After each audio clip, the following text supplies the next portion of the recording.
Okay, so let me turn this down real quick. I'm listening to a live stream right now. And we got all these things coming up. I don't want that right now. But I wanted to nail a couple things that I was gonna continue on with my video here, Assassin's Creed Illuminati Connection.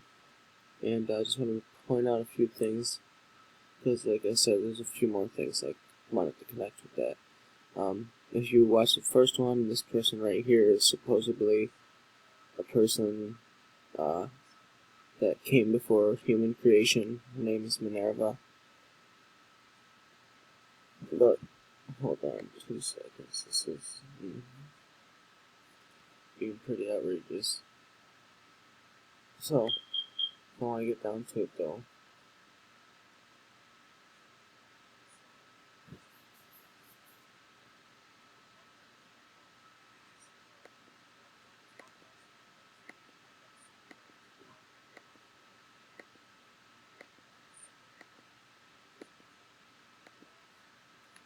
Okay.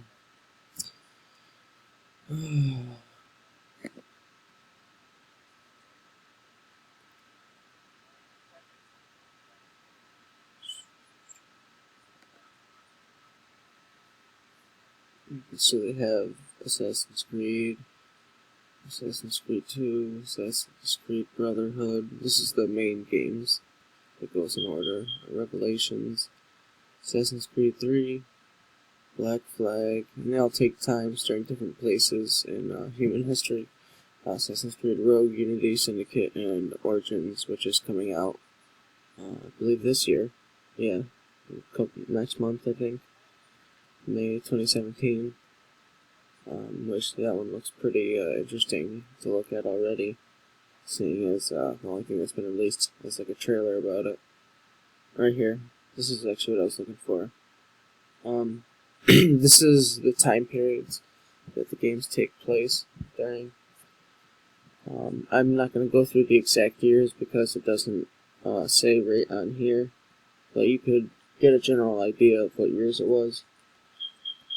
So, the first couple games, I would say, well, the first one here, Assassin's Creed 1, takes place during the Third Crusade. This around 1100s, 1120, around that time frame. I'm not quite sure exactly, but it's in the 1100s. Renaissance, Assassin's Creed 2, Brotherhood, and Revelations. And it's around the, 1400s, 1400s, 1500s. Medieval times and stuff like that. Colonial era for Assassin's Creed 3, Black Flag, which is 4, Rogue. They'll take place during then. They all have different storylines, obviously, very intense. Unity takes place during the French Revolution. This one is Imperial China, but it's not a main franchise game. This one's the Victorian era, which is Syndicate, and then you get the Sikh Empire from India, the October Revolution in Russia, and then you have the Ptolemaic, I think you pronounce it, or Ptolemaic, I don't know which one it is, from Egypt, back in ancient Egypt. And it takes place basically during critical times in human history, as you can see. But I just wanted to go through that quickly. This game has a lot of symbolism in it. Right here, I can just show you. I'm not sure about this one. Some of them could be fake and all stuff like that, but whatever. This one is from Assassin's Creed 2, though. You can see an Illuminati triangle with an eye, and then another triangle with these points coming out, which would make it, I believe, a hexagram or Seal of Solomon, or a Star of David, as the shape would be, but whatever one you want to connect it to, it doesn't matter to me. Right here you can see, or right here too even, there's another triangle right here.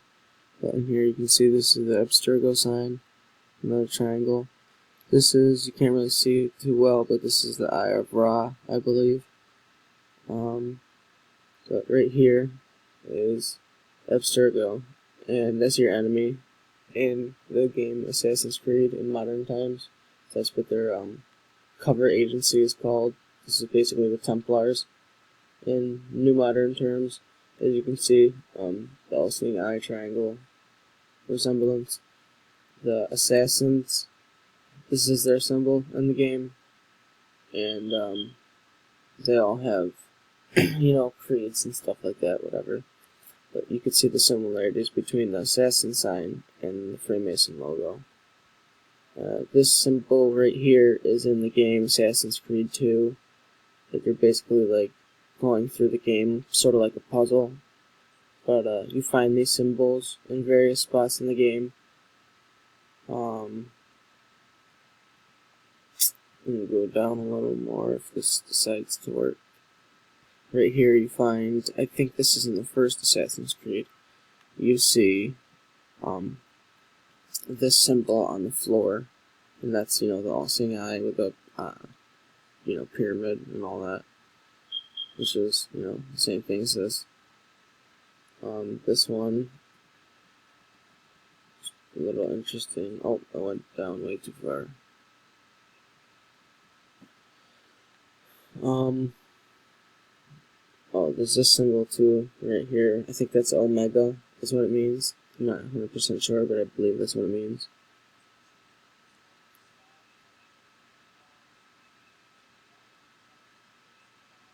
But, those are just some signs that are in the game. And there's this website right here that I found, and it's called Games Radar. And, not too long ago,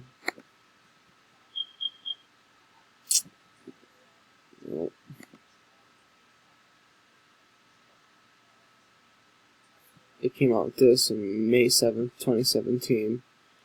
Outrageous conspiracy theories against Assassin's Creed, or theories Assassin's Creed says are true.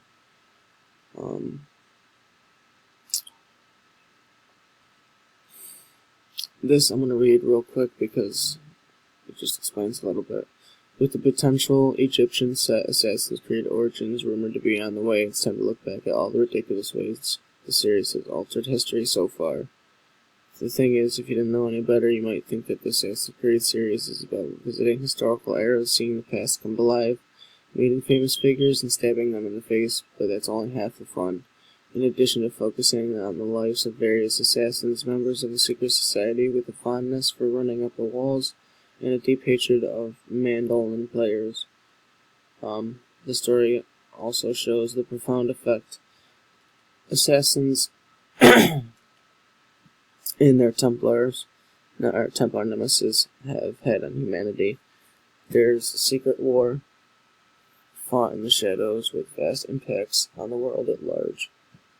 Okay, there's a few conspiracies though that are in here that I think are pretty interesting. This is the Knights Templar in the very first game, the very first Assassin's Creed, and I didn't realize this when I first played it because I was just younger, like, as a kid playing it. But this is the supposed, I think, Tomb of Solomon, or like Temple Mount. Where is it? Yeah, the Knights Templar found something on the Temple Mount, but back in 1120, Knights Templar, one of the strongest, the most wealthy crusade forces, tucked their way into some swanky headquarters on the Temple Mount, one of the most important religious sites in Christianity, Judaism, and Islam. It was the location of the fabled Solomon's Temple, which you could see how that would have a big impact. And apparently the Templars found something there that was incredible in Temple Mount of possibly Solomon's Temple. not only did they find Solomon's temple, but it contained some dusty old scrolls and what the Templars believed, or they found a piece of Eden, which is being used to control human minds and stuff like that, which is, something you can look at throughout the game, playing it, the pieces of Eden. But apparently the Templars did find something in this Solomon's temple, which was real, and they found something in the temple, so that's a double whammy right there if that's true. I'm not going to say that it is, but I'm pretty sure it's interesting to know that they would put things like this in games. The Illuminati is real and it's run by the Knights Templar.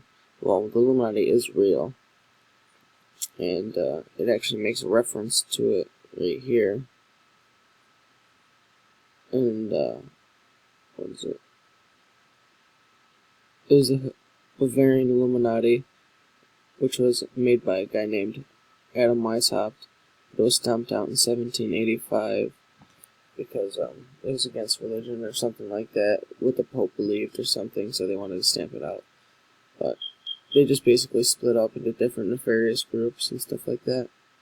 They wouldn't completely lose their whole consolidation of power just because they stopped one part of an organization. Obviously, it would have more branches if you're smart about it. But apparently, they're not ever specifically named, which you could obviously see. But as you can see right here on the bottom, there's another one that says Jesus had an heir. That it would be a big one if you didn't think it was. I don't know how much time I got left on this. Oh, only a few minutes. Well, if that is the case, I'll have to save the rest of this for another video. But apparently Jesus had an heir, and the Da Vinci Code didn't come up with it. But apparently he had a child with possibly Mary Magdalene, or another unnamed woman, but that is possible. And Assassin's Creed says not only is it true, but, hold on, what does it say? The chalice is sought to be, Adha, the chalice is the highly sent descendant of Jesus who will supposedly unite all warring factions of the world, which is also Altair's girlfriend in the game. But she dies, I'm pretty sure right here. He was killed immediately in the beginning and never mentioned again. So that's pretty interesting. But did Jesus have an heir? That's a question. But right here, I'm at the end it. So thank you for listening. And I will continue on with more stuff later on. Peace, guys.